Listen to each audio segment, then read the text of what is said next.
तैष्याम इतिहासं पुरातनं यस्य श्रवणमात्रेण पापहानि प्रजायते। सनकादि कहते हैं नारद जी इस विषय में हम एक तुम्हें सत्य घटना सुनाते हैं, केवल विश्वास दिलाने के लिए नहीं सुना रहे बल्कि इसके सुनने से भी पाप हानि प्रजायते, पाप नष्ट होंगे, इसलिए ध्यान से सुनो। तुंगभद्रा नदी के किनारे एक छोटे से नगर में पंडित जी रहते थे, पंडित आत्मदेव शास्त्री। विद्वानों में उन्हें भास्कर के समान माना जाता था, विद्या भास्कर। विद्वानों में अद्भुत उनका प्रकाश था, पर उनकी श्रीमती जी बहुत खतरनाक थी। नाम ही था धुंधुली देवी। पतदेव जितने विद्वान, पंडितानी उतनी खतरनाक। परिचय देते हैं, लोक वार्ता रता क्रूरा प्रायसो बहुजल्पिता। 24 घंटे दुनिया भर की बातें करती रहती थी और बड़ी क्रूर स्वभाव की थी। और बहुजल्पिका, बोलने में इतनी आगे थी कि जब बोलना चालू करे तो दूसरे को जो बोलने का मौका ही नहीं देती, इतनी बड़बड़ाती थी। और लड़ने के लिए मौका ताकती रहती थी। जब तक दिन भर में किसी से लड़ाई ना हो उसका मूड ही ठीक नहीं होता था। गृह कृत्यसु कृपणा, घर का काम करने का नाम लो सो महाराज नख से सिख तक दर्द चालू हो जाता था। सिर पकड़ के बैठ जाती, चला फिरा जाता नहीं, कहा काम करूं, भोजन तो करते बनता नहीं। जैसे पूरी बीमारियां इन्हीं के शरीर में समाई हुई हैं। और लड़ने की बात आवे सो एकदम फुर्ती आ जाती थी महाराज। तो गृह कृत्यसु कृपणा और कलह प्रिया, झगड़ा बहुत पसंद था। पर पंडित जी समझदार थे, पढ़े लिखे थे, बुद्धिमान थे, इसलिए विवेक से काम लेते थे, अपना जीवन निर्वाह करते थे। एक ही कष्ट था, भगवान ने कोई संतान नहीं दी। इस बात पर तो पंडित जी एक दिन इतने दुखी हो गए कि गृहम त्यक्त्वा वनंगतः, घर छोड़ के जंगल में भाग गए, मर जाऊंगा और संतान के बिना घर में तो नहीं रहूंगा। और बैठ करके एक जगह जंगल में और जो रोना चालू किया, इतने में वहां से एक सन्यासी महात्मा निकल पड़े। उन्होंने रोने की आवाज सुनी तो पंडित जी के पास चले आए और ब्राह्मण को देख करके साधु हृदय द्रवित हो गया, संत हृदय नवनीत समाना। तो बड़े भावुकता से पूछ दिया, कथम रोदसी विप्रत्वम काते चिंता बलीयसी। हे विप्रदेव, आप ऐसे क्यों रो रहे हो, क्या कष्ट है, हमें बताओ। अब पंडित जी ने चरण पकड़ के जो फूट फूट के रोना चालू किया। किम ब्रवीमिर्षे दुखम पूर्व पापे संचितम। मत पूछो महाराज, पूर्व जन्म के पाप उदय हुए हैं, भगवान का दिया आज सब कुछ मेरे पास है और संतान के बिना सब बेकार है। महात्मा सन्यासी मन में मुस्कुराए कि जंगल में रो रहे थे, हमने सोचा कि ठाकुर जी की याद में रो रहे होंगे, ये तो बेटा के लिए रोने बैठा है। तो प्यार से समझाने का प्रयास करने लगे। मुंचा ज्ञानम प्रजारूपम बलिष्ठा कर्मणोगति विवेकम तु समासाद्य त्यज संसार वासना। ब्राह्मण देवता, ये बेटा बेटियों में कुछ नहीं रखा, महा अज्ञान है तुम्हारा जो तुमने ये भ्रम पाल रखा है कि संतान हो जाएगी तो मैं भी सुखी हो जाऊंगा। संतान में सुख होता ब्राह्मण देवता तो राजा सगर के तो 60,000 बच्चे हुए थे, क्या सुख दिया, सबके सब मूर्ख निकले। परिणाम यह हुआ कि कपिल भगवान की दृष्टि से सबके सब मारे गए। कई पीढ़ियों को तपस्या करनी पड़ी, तब गंगा मैया ने जाके उद्धार किया। इसलिए बेटा बेटी के चक्कर में न पड़ो। सुखी होना चाहते हो तो सन्यासे सर्वथा सुखम। सन्यास का जीवन बड़ा सुखदायी होता है। मेरे साथ सन्यासी बन के चलो, फिर देखो जिंदगी का आनंद। सब संत सुखी विचरंत मही, मस्त होकर के धरती पर विचरण करेंगे। पंडित जी हाथ जोड़ के बोले, सुनो महाराज जी, तुम बाबा बैरागी क्या जानो बेटे का सुख क्या होता है। छोटे छोटे बच्चे जब गोदी में खेलते हैं, पापा पापा करके बोलते हैं, तो महाराज कान में रसगुल्ला जैसा रस भर जाता है। आप नहीं समझोगे हमारी भावनाओं को महाराज, इसलिए मुझे प्रवचन न दो, बस आशीर्वाद दो कि घर में बेटा हो जाए तो मैंने सब भर पाया। महात्मा समझ गए इस पर जबरदस्त बेटे का भूत चढ़ा हुआ भाई। तो बोले, सुनो पंडित जी, हम ज्योतिष के भी जानकार हैं, तुम्हारी माथे की रेखा स्पष्ट कह रही हैं, सप्त जन्मा बधी तब पुत्रो नई वच नई वच, 7 जन्म तक कोई संतान तुम्हारे होने वाली नहीं। कोई कितना भी बड़ा ज्योतिषी हो, कोई खतरनाक बात दिखाई भी पड़ रही हो भाग्य में, तो ऐसे नहीं बोलना चाहिए। ज्योतिषी लोग जब बताते हैं ना, तो पहले बढ़िया वाली बातें बताते हैं। अरे तुम्हारी रेखा बहुत जो, अरे भाग्य रेखा का तो जवाब नहीं साहब, आप जैसा भाग्यशाली, ऐसी रेखा बहुत विरले लोगों के हाथ में मिलती है। आपको गदगद कर देंगे महाराज, प्रफुल्लित कर देंगे। और श्री गणेश में हाथ पकड़ के, अरे राम राम, तुम्हारा तो बस 1 हफ्ता में एक्सीडेंट होने वाला है। अब ऐसा 2-4 बातें मूड खराब करने की, तो दक्षिणा की तो बात ही छोड़ दो, फिर लेना देना तो भूल ही जाएगा, उपचार पुनः लग जाए। महाराज ये बताओ बचें कैसे, घबरा ही जाएगा। तो पहले अच्छी बात बतानी चाहिए ताकि उसका मन प्रसन्न हो जाए, प्रेम पूर्वक वो सुने। और गड़बड़ हो तो जरा संभल करके बोलना चाहिए, एकदम नहीं 2 टूक जवाब दे। एक ज्योतिषी है मुरैना के, हमको बता रहे थे, हमने कहा ये बताओ, हमारे हाथ की रेखा में बहुत अच्छे ज्योतिषी माने जाते थे। हमने कहा कि ये बताओ विदेश यात्रा का कोई योग है कि नहीं। बोले महाराज आप कितना भी प्रयास कर लो, विदेश यात्रा तो आपकी कोई नहीं हो सकती, कोई योग ही नहीं है, कोई ग्रह ही नहीं है कुंडली में। इतने माने आत्मविश्वास के साथ बोले कि हमने फिर विदेश जाने की भूमिका ही छोड़ दी। अब कोई विदेश की बात करता था तो हम कहते हमको वही उसकी बात याद आ जाती कि योग है ही नहीं, फायदा क्या।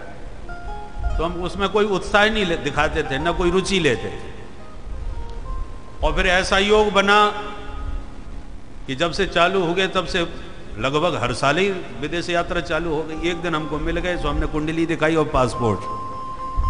हमने देखो महाराज इतनी यात्रा तो हो चुकी हैं और आगे भी होने की बहुत सी तैयारियां हैं, और आपने जिस उत्साह के साथ पूरे आत्मविश्वास के साथ कहा कि आपके कोई योग ही नहीं है विदेश यात्रा का, या तुम्हारे भरोसे पर चलते तो हम तो कभी जा ही नहीं सकते थे। अरे कम से कम 99% ही कह देते तो 1% उम्मीद तो रहती हमारी। तुमने तो पूरा ही 100% पत्ता साफ कर दिया था।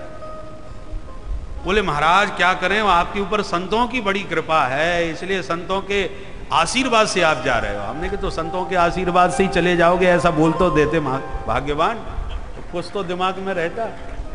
तुमने तो सारे दरवाजे ही बंद कर दिए कि कहीं जा ही नहीं सकते। 1% तो उम्मीद छोड़ा होती, तो ऐसे ज्योतिषियों को नहीं बोलना चाहिए।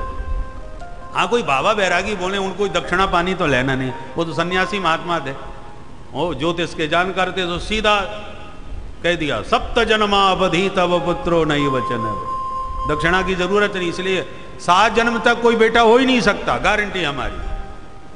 अब ऐसे एकदम कहा तो बेचारा बेटा के लिए ही रो रहा था, ऊपर से ये और कह दिया कि 7 जन्म तक कोई नहीं।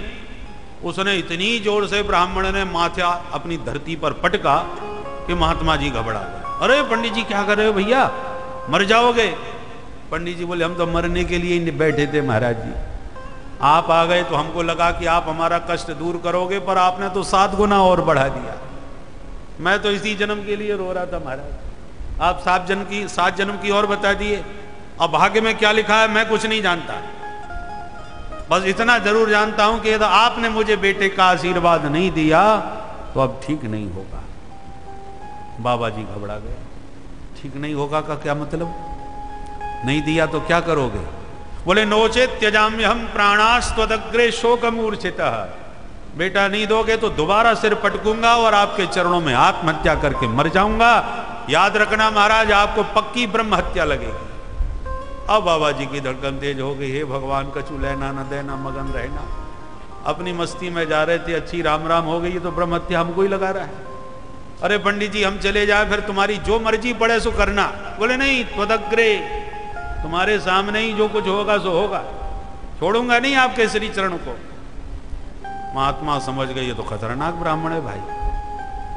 अब फंस तो गए, निकलें कैसे? तो बगल में एक फल पड़ा था झोली में, सो अपने झोली में से फल निकाल करके दे दिया। अच्छा जाओ पंडित जी, इदम भक्ष्य पत्न्या त्वम ततः पुत्रो भविष्यति। ये फल ले जाके अपनी धर्म पत्नी को खिला देना, मेरा आशीर्वाद है, गारंटी से बेटा ही होगा। इतना सुनते ही पंडित जी तो उछल पड़े, प्रसन्नता में नाचने लगे। संत बड़े दयालु होते हैं, मुझे विश्वास था महाराज जी मुझ पर जरूर कृपा करेंगे। फल लेकर के भागे भागे गए। अरे सुनती हो, देखो क्या लाया हूं। पंडितानी भीतर से भागी भागी आई, सवेरे के निकले, लगता है तगड़ा माल लेके आए हो। क्या लाए हो जी? बोले देखो कितना सुंदर फल है, अब फटाफट खा ले।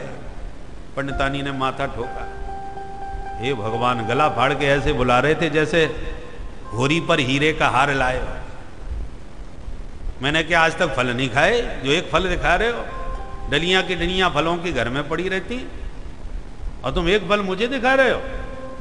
बोले भाग्यवान, ये ऐसा वैसा फल नहीं है, बहुत बड़े सिद्ध महात्मा ने दिया है, इसको खाने से तेरे को बेटा हो जाएगा। बोले अच्छा? बोले हाँ, अब बात मत बना, फटाफट खा। पंडितानी तो धुंधली ठहरी, कहीं मेरे ऊपर किसी बाबा जी से जादू टोना तो नहीं करवा रहे। आजकल महात्माओं के भी किस्से बहुत सुनने में आ रहे हैं, तब से मुझे तो बहुत डर लगता है। मैं तो नहीं खाऊंगी, मना करूंगी तो ये जबरदस्ती खिला देंगे। इसलिए तुरंत बोली सुनो जी, आप अपना काम करो, मैं नहा धो करके पूजा पाठ करके ठाकुर जी का भोग लगा के तब पाऊंगी, ताकि बढ़िया संस्कारवान पुत्र हो गए। पंडित जी को बात समझ में आ गई, ठीक कह रही है, तो ध्यान से भोग लगा के पा भी लेना, भूल मत जाना। अरे महाराज आप बिल्कुल चिंता ना करो, मुझ पे छोड़ दो। पंडित जी विश्वास करके फल दे के चले गए इधर उधर। अब पंडितानी फल लेके बैठ गई। हे भगवान, खाऊं के ना खाऊं? फल भक्षेण गर्वस्यात् गर्भेणोदर वृद्धता स्वल्प भक्षम ततो शक्ति गृह कार्यम कथम भवेद। फल खा लूंगी और कहीं सचमुच गर्भवती हो गई तो मैंने तो ऐसा सुना है कि गर्भवती स्त्री को ज़्यादा तेज भागना नहीं चाहिए, और कहीं ऐसी अवधि में मेरे घर में ही आग लग गई तो सब भाग जाएंगे, मैं कैसे भाग पाऊंगी? आजकल समय का कोई भरोसा नहीं, कब भागने की जरूरत पड़ जाए। मैंने ऐसा भी सुना है कि गर्भवती स्त्री को घर के ज़्यादा काम भी नहीं करने चाहिए। मैं काम नहीं करूंगी तो मेरे घर का काम कौन करेगा? वैसे एक काम करती हूँ, ननद को बुला लूंगी, उसी से घर के काम करवाऊंगी, क्योंकि जब बुआ बनेगी तो बधाई लेने तो पट्टे से आ जाएगी, तो 4 महीना पहले से बुला करके उससे घर के ही काम करवा लो, बाद में जो उससे जो बनेगा सो दे दूंगी। पर नहीं, उस पर काम तो नहीं छोड़ सकती, क्योंकि वो माँ छोटी है, जब भी आती है माल साफ करके ले जाती है। इसलिए अच्छा है कि नौकर रख के काम चला लूंगी, नहीं तो वो सब मेरा घर ही साफ कर जाएगी। एवं कुतर्क योगेन तत्फलम नैव भक्षितम। इतने उसने कुतर्क कर डाले कि उस फल को नहीं खाया, छुपा के रख दिया। घूमती हुई इसकी छोटी बहन अचानक पहुंची तो इसने पूरी कहानी उसको सुना दी। छोटी बहन अपनी जुगाड़ में थी, वो सोचती थी कि इसके कोई बच्चा ना हो तो ये मेरा बच्चा गोद ले ले तो मैं माला माल हो जाऊं, इसलिए उसने और माथा खराब कर दिया। अरे धुंधली बहन, फल खाने से कोई बेटा बेटी होते हैं? सब बकवास। और यदि तुझे विश्वास नहीं है तो एक काम कर, ये फल तू अपनी गैया को खिला दे, जिसको कई साल से घर में बंधी पड़ी है, कोई बच्चा तो होता नहीं। महात्मा के फल की भी परीक्षा हो जाएगी इसी बहाने। तुझे बेटा चाहिए तो तेरे एक भी नहीं है, और मेरे यहां पहले से ही बहुत हो चुके हैं और एक और होने वाला है। अब की बार जो मेरा बच्चा होगा, अभी से मैं कहती हूं उस पर तेरा ही अधिकार होगा, पर यह बात मेरे और तेरे बीच में ही रहनी चाहिए। हम जानी कि तुम जानिए, बात और किसी को पता नहीं चलनी चाहिए। बेटा तुझे मिल जाएगा और किसी को पता नहीं चलेगा तो बेटा तेरा ही कहलाएगा। तुझे बेटा भी मिल जाएगा, महात्मा के बल की परीक्षा हो जाएगी, कोई टेंशन वाली बात नहीं। बोले वाह बहन, बहन हो तो तेरी जैसी, तूने तो 1 मिनट में सारी समस्या खत्म कर दी। चुपचाप गाय को फल खिला दिया, किसी को पता नहीं चला, और पंडित जी को विश्वास दिला दिया, महाराज बहुत फायदा हो रहा है, मैंने फल खा लिया। पंडित जी प्रसन्नता में एक एक दिन गिनने लगे। समय पा करके छोटी बहन के बेटा हुआ, उसने रात में लाके धुंधली को दिया और सवेरा होने पर धुंधली ने पतिदेव से कह दिया, महाराज देखो मेरे को बेटा हो गया। और प्रसन्नता के मारे पंडित जी नाचने लगे, पूरे गांव में मिठाइयां बंटवाई। उसके 3 महीने के बाद साध हैनु सुसवेर भकह, पंडित जी की गैया ने भी एक बेटे को जन्म दे दिया।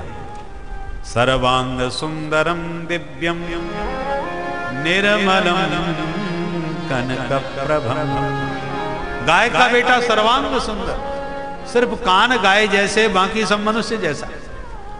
गांव की भीड़ उमड़ पड़ी, भाई भगवान देते हैं तो छप्पड़ फाड़ के देते हैं। पंडित जी एक बेटे के मुंह देखने को तरस रहे थे, अब तो उनकी गैया ने भी बेटा पैदा कर दिया। भाग्योदयो धुना जाता आत्मदेवस्य पश्यत, धैन्वा बाल प्रसूतस्तु दैव रूपी कौतुकम। विधाता का चमत्कार है भाई। पंडित जी के 2 बेटा हो गए, नामकरण किए गए। गाय के बेटे के कान गाय जैसे हैं, इसलिए नाम रखता हूं गौकर्ण, और अपने बेटे का नाम रखूंगा। तब तक धुंधली खड़ी होके बोली, सबके नाम तुम ही धरोगे, पेट में मैंने धरा है, नाम भी मैं ही धरूंगी। अच्छा तो नाराज क्यों होती है, बोल क्या नाम रखेगी? बोले मेरा नाम धुंधली, मेरे बच्चे का नाम धुंधकारी होना चाहिए। ठीक है, जैसी मर्जी तुम्हारी, नाम हो गया बच्चे का धुंधकारी। नाम दोनों ने कमाया, पर एक बना विख्यात और दूसरा हुआ कुख्यात। गौकर्ण पंडितो ज्ञानी धुंधकारी महाखलहल। गौकर्ण जी महान विद्वान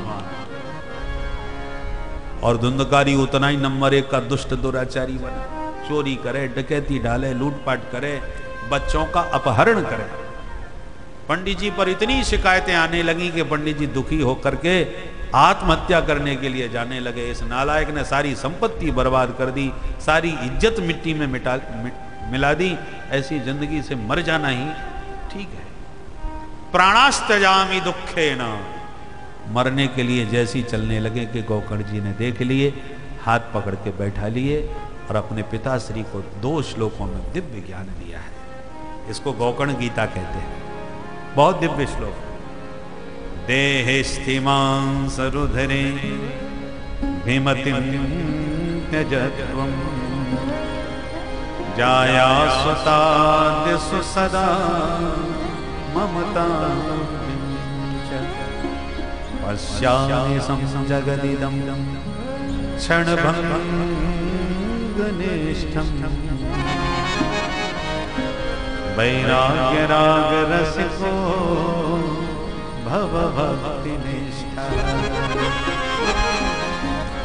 धर्मं भजस्व सततं त्यज रोग धर्मा, सेवस्व साधु पुरुषान् जहि काम तृष्णा। अन्यस्य दोष गुण चिंतनमासु भूत्वा, सेवा कथा रसमहो नितरामपि वर्त्वम्।